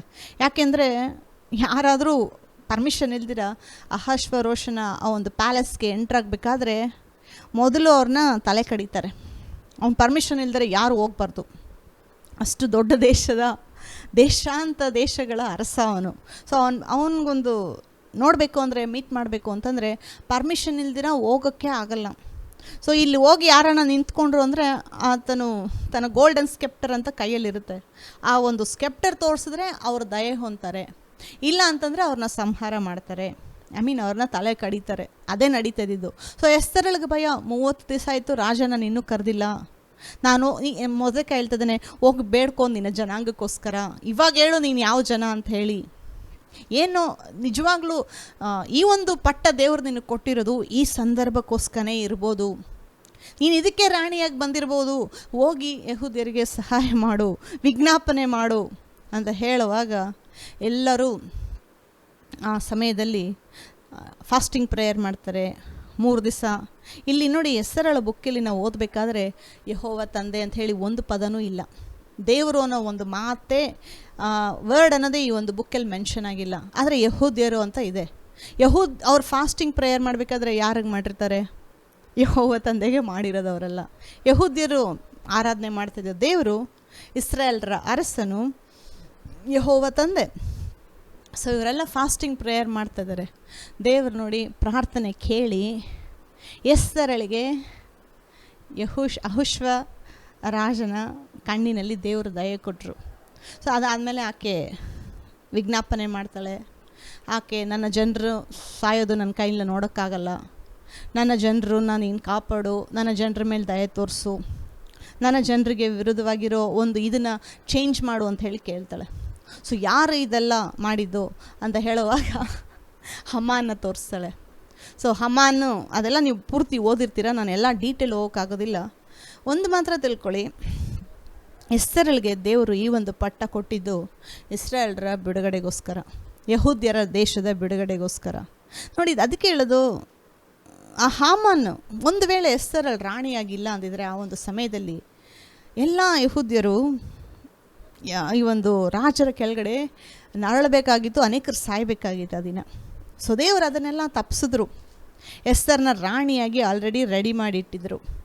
ಇದೇ ಥರನೇ ದೇವರು ನಮ್ಮ ಜೀವನದಲ್ಲೂ ಅನೇಕ ಕಾರ್ಯಗಳು ಮಾಡಿರ್ತಾರೆ. ಮುಂದೆ ಕೆಲವು ಕಷ್ಟಗಳು, ತೊಂದರೆಗಳು ಲೋಕಕ್ಕೆ ಬರೋದು ನಾವು ನೋಡ್ತಾ ಇದ್ದೀವಿ. ಆದರೆ ದೇವರು ಆಲ್ರೆಡಿ ಕೆಲವು ಥಿಂಗ್ಸು ಪ್ರಿಪೇರ್ ಮಾಡಿಟ್ಟಿದ್ದಾರೆ. ಒಂದು ದೊಡ್ಡ ಪ್ರಿಪರೇಷನ್ ಏನು ಅಂತಂದರೆ ಯೇಸು ಕ್ರಿಸ್ತ. ಅದನ್ನು ನಾವು ಯಾವಾಗಲೂ ಮೈಂಡಲ್ಲಿ ಇಟ್ಕೊಂಡಿರಬೇಕು. ಯೇಸು ಕ್ರಿಸ್ತನನ್ನು ದೇವರು ನಾವು ನೋಡಿ ಆದಾಮ ಪಾಪದಲ್ಲಿ ಬೀಳೋದಕ್ಕೆ ಮುಂಚೆನೇ ರೆಡಿ ಮಾಡಿಟ್ಟಿದ್ರು. ಅನೇಕರಿಗೆ ಇದು ನಂಬೋದಿಲ್ಲ. ಆದಾಮ ತಪ್ಪು ಮಾಡಿಬಿಟ್ಟ, ಅದಾದಮೇಲೆ ದೇವರು ಯೇಸು ಕ್ರಿಸ್ತನ ಲೋಕಕ್ಕೆ ಕಳಿಸಿದ್ರು ಅಂತ ಕೆಲವರು ಅನ್ಕೊತಾರೆ. ಇಲ್ಲ, ಆದಾಮ ತಪ್ಪು ಮಾಡ್ತಾನೆ, ಪಾಪದಲ್ಲಿ ಬೀಳ್ತಾನೆ, ಮನುಷ್ಯ ಫುಲ್ಲು ನರಕಕ್ಕೆ ಹೋಗ್ತಾರೆ ಅಂತ ದೇವ್ರಿಗೆ ಆಲ್ರೆಡಿ ಗೊತ್ತಿತ್ತು. ಯೇಸು ಕ್ರಿಸ್ತನ ಬಗ್ಗೆ ಒಂದು ವಚನ ಇದೆ ಪ್ರಕಟಣೆಯಲ್ಲಿ, ಲೋಕ ಉತ್ಪತ್ತಿಯಾಗೋದಕ್ಕಿಂತ ಮುಂಚೆ ಕೊಯ್ಯಲ್ಪಟ್ಟ ಯಜ್ಞದ ಕುರಿಮರಿ ಅಂತ ಹೇಳಿ ಯೇಸು ಕ್ರಿಸ್ತನಿಗೊಂದು ಹೆಸರು. ಇನ್ನೊಂದು ಕಡೆನೂ ಇದೆ, ಒಂದು ಪ್ರಕಟಣೆಯಲ್ಲಿದೆ, ಇನ್ನೊಂದು ಪತ್ರಿಕೆಗಳಲ್ಲಿದೆ. ಅದೆಲ್ಲಿ ಅಂತ ಕರೆಕ್ಟಾಗಿ ಗೊತ್ತಿಲ್ಲ, 2 ಕಡೆ ಇದೆ. ಸೊ ಆದಾಮ ಪಾಪದಲ್ಲಿ ಬೀಳೋದಕ್ಕಿಂತ ಮುಂಚೆನೇ ದೇವರು ಮನುಷ್ಯನಿಗೆ ವಿಮೋಚನೆ ರೆಡಿ ಮಾಡಿಟ್ಟಿದ್ರು. ಆ ವಿಮೋಚನೆ ಯಾರು ಅಂತಂದರೆ ಯೇಸು ಕ್ರಿಸ್ತ. ಪಾಪದಿಂದ ವಿಮೋಚನೆ. ದೇವರೇನು ಆ ದಿನ ಆದಾಮ ತಪ್ಪು ಮಾಡಿದಾಗ, ಅಯ್ಯೋ ತಪ್ಪು ಮಾಡ್ಬಿಟ್ನಾ, ಏನು ಮಾಡೋದು, ಯಾವುದನ್ನ ಇನ್ನೊಂದು ಪ್ಲ್ಯಾನ್ ಹುಡ್ಕೋಣ ಅಂತ ಏನು ದೇವರು ತಬ್ಬಿಬ್ಬಾಗಿಲ್ಲ. Already plan ಇತ್ತಲ್ಲಿ. ಯೇಸು ಕ್ರಿಸ್ತನ ಆದಾಮ ಉಂಟು ಮಾಡೋದಕ್ಕಿಂತ ಮುಂಚೆನೇ ಯೇಸು ಕ್ರಿಸ್ತನ ದೇವರು ರೆಡಿ ಮಾಡಿದರು. ಇವತ್ತು ಅಷ್ಟೇ ನಿಮ್ಮ ಜೀವನದಲ್ಲಿ ಯಾವುದು ಕೊರತೆ ಇದೆ, ಯಾವುದಿಲ್ಲ ನನಗೆ ಅಂತ ನೀವು ಅನ್ಕೊತಿರೋ ಅದೆಲ್ಲ ಯೇಸು ಕ್ರಿಸ್ತನಲ್ಲಿ ದೇವರು ರೆಡಿ ಮಾಡಿಟ್ಟಿದ್ದಾರೆ. ನಿಮಗೊಂದು ಪ್ರಮೋಷನ್ ಬೇಕಾ, ಉನ್ನತ ಸ್ಥಾನದಲ್ಲಿ ನೀವು ಬರಬೇಕಾ, ಯೇಸು ಕ್ರಿಸ್ತನಲ್ಲಿ ದೇವರು ರೆಡಿ ಮಾಡಿಟ್ಟಿದ್ದಾರೆ. ಅದಕ್ಕೆ ನಾವು ಪವಿತ್ರಾತ್ಮನ ಹತ್ರ ಪ್ರಾರ್ಥನೆ ಮಾಡಿ ಕೇಳಬೇಕು, ದೇವರೇ ನನ್ನ ಜೀವನದಲ್ಲಿ ನಿನ್ನ ಚಿತ್ತ ಏನಿದೆ. ಎಸ್ತರ್ ರಾಣಿ ಆಗೋದಕ್ಕಿಂತ ಮುಂಚೆ ಆಕೆಯಲ್ಲಿ ಒಂದು ಸೆರೆಯುಳಲ್ಲಿ, ಅನ್ಯ ದೇಶದ ಒಂದು ಕನ್ಯೆ ಸೆರೆಯುಳು. ಆಕೆ ಅಂದ್ಕೊಂಡಿದ್ಲ ಅವಳು ರಾಣಿ ಆಗ್ತಾಳೆ ಅಂತ. ಪರಿಸ್ಥಿತಿಗಳು ನೋಡಿ ನಮ್ಮ ಲೈಫ್ ನಾವೇನಂತ ಡಿಸೈಡ್ ಮಾಡಬಾರ್ದು. ದೇವರೇ ನನ್ನ ಜೀವನದಲ್ಲಿ ನೀನು ಏನು ಇಟ್ಟಿದ್ದೀರಾ ಅಂತ ಹೇಳಿ ನಾವು ಕೇಳುವಾಗ ನಮ್ಮ ಸಮರ್ಪಣೆ ಮಾತ್ರ ದೇವ್ರು ಕೇಳೋದು, ನಮ್ಮ ನಂಬಿಕೆ ಮಾತ್ರ ದೇವ್ರು ಕೇಳೋದು. ಇಷ್ಟು ಮಾತ್ರ ಪ್ರಾರ್ಥನೆ ಮಾಡಿ, ದೇವರೇ ನನ್ನ ಜೀವನದಲ್ಲಿ ನೀವೇನಿಟ್ಟಿದ್ದೀರಾ ಅದನ್ನು ನಾನು ಸಂಪೂರ್ಣವಾಗಿ ಈ ಒಂದು ಲೋಕದಲ್ಲಿ ಫುಲ್ಫಿಲ್ ಮಾಡೋದಕ್ಕೆ ಸಹಾಯ ಮಾಡಿ ಅಂತೇಳಿ ಕೇಳಬೇಕು. ನಿಮ್ಮ ಪರಿಸ್ಥಿತಿಗಳು, ಕೆಲವು ವಿಷಯಗಳು ದೇವರ ವಚನದ ಪ್ರಕಾರ, ದೇವರು ಹೇಳೋ ಪ್ರಕಾರ ಇರಲಿಲ್ಲ ಅಂತಂದರೆ ನಂಬಿಕೆ ಬಿಟ್ಟುಬಿಡಬೇಡಿ. ಇವಾಗ ಎಸ್ತರಳು ನನಗೇನೂ ಇಲ್ಲ, ಯಾವ ಇನ್ಫ್ಲೂಯೆನ್ಸು ಇಲ್ಲ, ಸ್ತ್ರೀಯೇ ಹಂಗೆ ಎಲ್ಲ ಅಂದ್ಕೊಂಡಿದ್ದಿದ್ರೆ ಆಕೆ ರಾಣಿ ಆಗೋಕ್ಕೆ ಆಗ್ತಾ ಇರಲಿಲ್ಲ. ದೇವರು ಆಕೆಯನ್ನು ರಾಣಿಯನ್ನಾಗಿ ಮಾಡಿದ್ದು ಇದಕ್ಕೋಸ್ಕರನೇ, ಯಹೂದ್ಯರಿಗೆ ಬಿಡುಗಡೆ ಕೊಡಬೇಕು. ಆಕೆ ಒಂದು ಪಾರ್ಟ್ ಎಂಜಾಯ್ ಮಾಡಿದ್ಲು, ಅದೇ ಥರ ಆಕೆ ದೇವರ ಮಕ್ಕಳಿಗೋಸ್ಕರ ಅಹಶ್ವೇರೋಷನ ಆ ಒಂದು ಸನ್ನಿಧಾನಕ್ಕೆ ಹೋಗಿ ರಿಕ್ವೆಸ್ಟ್ ಮಾಡಿದ್ಲು. ದೇವರು ಆಕೆಗೆ ದಯೆ ಕೊಟ್ಟು, ದೇವರ ದಯೆಯಿಂದನೇ ಯಹೂದ್ಯರಿಗೆ ಬಿಡುಗಡೆ ಸಿಕ್ಕಿದ್ದು. ನೋಡಿ, ಈ ದಿನ ಕೂಡ ಅಷ್ಟೇ, ದೇವರ ಮಕ್ಕಳನ್ನ ಒಳ್ಳೊಳ್ಳೆ ಪೊಸಿಷನಲ್ಲಿ ಅಥಾರಿಟಿಲಿ ಇಡಬೇಕು ಅಂತ ದೇವರು ಅದಕ್ಕೆ ಎದುರು ನೋಡೋದು. ದೇವರ ಮಕ್ಕಳು, ವಿಶ್ವಾಸಿಗಳು ಈ ಒಂದು ಒಳ್ಳೊಳ್ಳೆ ಪೊಸಿಷನಲ್ಲಿ, ಅಥಾರಿಟಿಲಿ ಮತ್ತು ರಾಜಕೀಯದಲ್ಲಿ ಇರಬೇಕಾದ್ರೆ ನೀವು ಒಳ್ಳೇದು ಮಾಡ್ಬೋದು ಜನಕ್ಕೆ. ಕೆಟ್ಟವರು ಇದ್ದಾರೆ, ಕೆಟ್ಟವರೇ ಆ ಒಂದು ರಾಜ್ಯದಲ್ಲಿ ಹೋಗಿ ಕೂತ್ಕೊಂಡು ಅರಸರ ಒಂದು ಪಟ್ಟದಲ್ಲಿ ಕೂತ್ಕೊಂಡಿರ್ಬೇಕಾದ್ರೆ ದೇವರ ಮಕ್ಕಳು ಅಲ್ಲಿ ಕೂತ್ಕೊಳ್ಳೋಕ್ಕಾಗಲ್ವಾ? ದೇವರು ತನ್ನ ಮಕ್ಕಳನ್ನ ಉನ್ನತ ಸ್ಥಾನದಲ್ಲಿ ಇಡಬೇಕು ಅನ್ನೋದು ಇದಕ್ಕೋಸ್ಕರನೇ. ನಿಮಗೂ ಒಳ್ಳೇದು ಮಾಡ್ತಾರೆ ದೇವರು, ನಿಮ್ಮ ಮೂಲಕ ಜನರಿಗೂ ಸಹಾಯ ಮಾಡ್ತಾರೆ, ನಿಮ್ಮ ಮೂಲಕ ಜನರು ಆಶೀರ್ವಾದ ಹೊಂದ್ತಾರೆ. ನೀವು ಆಶೀರ್ವಾದ ಹೊಂದಿ ಚೆನ್ನಾಗಿರಿ, ನಿಮ್ಮ ಮೂಲಕ ದೇವರು ಕೂಡ ಅನೇಕರನ್ನ ಆಶೀರ್ವಾದ ಮಾಡಬೇಕು ಅಂತ. ಯಾಕೆ ಅಂತಂದರೆ ಬೈಬಲಲ್ಲಿ ಒಂದು ವಚನ ಇದೆ, ದುಷ್ಟನು ಆಳುವಾಗ ಜನರು ನೊಂದಿ ಆಳ್ತಾರೆ ಅಂತ ಇದೆ ಬೈಬಲಲ್ಲಿ. ಆದರೆ ನೀತಿವಂತನು ಆಳುವಾಗ, ಅಂದರೆ ದೇವರು ನಂಬಿರೋ ಮಕ್ಕಳು ಒಳ್ಳೆ ಪೊಸಿಷನಲ್ಲಿ ಅಥಾರಿಟಿಲಿ ಇರಬೇಕಾದ್ರೆ ಜನ ಸಂತೋಷವಾಗಿರ್ತಾರೆ ಅಂತ ಹೇಳಿ ನಾವು ಓದ್ತೀವಿ. ಸಾಲಮೋನ ಆಳಬೇಕಾದ್ರೆ ಜನ ಸಂತೋಷವಾಗಿದ್ದರು, ದಾವಿದ ಆಳಬೇಕಾದ್ರೆ ಜನ ಸಂತೋಷವಾಗಿದ್ದರು. ಎಸ್ತರ್ ರಾಣಿ ಆಗುವಾಗ ಯಹೂದ್ಯರಿಗೆ ಬಿಡುಗಡೆ ಆಯಿತು. ಸೊ ಇದು ಆಲ್ರೆಡಿ ಹಳೆ ಒಡಂಬಡಿಕೆಯಲ್ಲಿದೆ, ಮುಗಿದೋಯ್ತು. ಇವತ್ತೇನು ದೇವ್ರು ಮಾಡೋದಿಲ್ವಾ? ಈ ವಚನಗಳು ದೇವರು ನಮಗೇನಕ್ಕೆ ಕೊಟ್ಟಿದ್ದಾರೆ ಅಂತಂದರೆ, ಇವತ್ತು ಏನಿದೆ ಅಂತ ಹೇಳಿ ನಾವು ಪ್ರೇಯರ್ ಮಾಡಿ ದೇವರ ಹತ್ರ ತಿಳ್ಕೊಂಡು, ದೇವರ ನಿನ್ನ ರಾಜ್ಯದ ಪ್ಲ್ಯಾನಲ್ಲಿ ನನ್ನ ಭಾಗ ಏನು, ನಾನೇನು ಮಾಡಬೇಕು, ನನ್ನ ಮೂಲಕ ನೀವೇನು ಮಾಡ್ತೀರೋ ಮಾಡಿ, ನನಗೆ ದೇವರ ದಯೆ ಬೇಕು. ದೇವರ ನೀನು ಏನು ಪ್ಲ್ಯಾನ್ ಇಟ್ಟಿದ್ದೀರೋ ನನ್ನ ಜೀವನದಲ್ಲಿ ನೆರವೇರಿಸಿ ಅನ್ನೋವಾಗ ದೇವರು ತನಗಿಟ್ಟಿರೋ ಪ್ಲ್ಯಾನು ನಿಮಗೆ ವ್ಯಕ್ತಪಡಿಸಿ ತಿಳಿಯಪಡಿಸಿ ಎಲ್ಲ ಒಂದು ಅನಾನುಕೂಲತೆಗಳು ದೇವರು ಲೆಕ್ಕ ಮಾಡ್ದಿರ ನಿಮ್ಮನ್ನು ಉನ್ನತ ಸ್ಥಾನಕ್ಕೆ ತಗೊಂಡು ಬಂದಿಡ್ತಾರೆ. ಸೊ ದೇವರ ಮಕ್ಕಳು ಪೊಸಿಷನಲ್ಲಿದ್ದರೆ ದೇವರ ನಾಮ ಮಹಿಮೆ ಪಡುತ್ತೆ ಮತ್ತು ಜನ ಸಂತೋಷವಾಗಿರ್ತಾರೆ. ಈ ವಾಕ್ಯಗಳನ್ನು ಕೇಳಿದಂಥ ನಿಮ್ಮೆಲ್ಲರನ್ನು ದೇವರು ಆಶೀರ್ವಾದ ಮಾಡಲಿ. ಬರುವ ವಾರದಿಂದ ಹೊಸ ಸೀರೀಸ್ನ ಧ್ಯಾನ ಮಾಡೋಣ. ದೇವರ ದಯೆ ಮುಗ್ದೋಯ್ತು ಅಂತ ಹೇಳ್ಕೊಬೇಡಿ, ಅದನ್ನು ನಾವು ಸೀರೀಸ್ ಮಾತ್ರ ಕ್ಲೋಸ್ ಮಾಡಿದ್ದೀವಿ ಅಷ್ಟೇ, ಆದರೆ ಲೈಫಲ್ಲಿ ಧ್ಯಾನ ಮಾಡಿ. ದೇವರು ನಿಮ್ಮೆಲ್ಲರನ್ನು ಆಶೀರ್ವಾದ ಮಾಡಲಿ. ನಮ್ಮ ರಕ್ಷಕನಾದ ಯೇಸು ಕ್ರಿಸ್ತನು ಬೇಗನೆ ಬರುತ್ತಾನೆ. ಆಮೇನ್.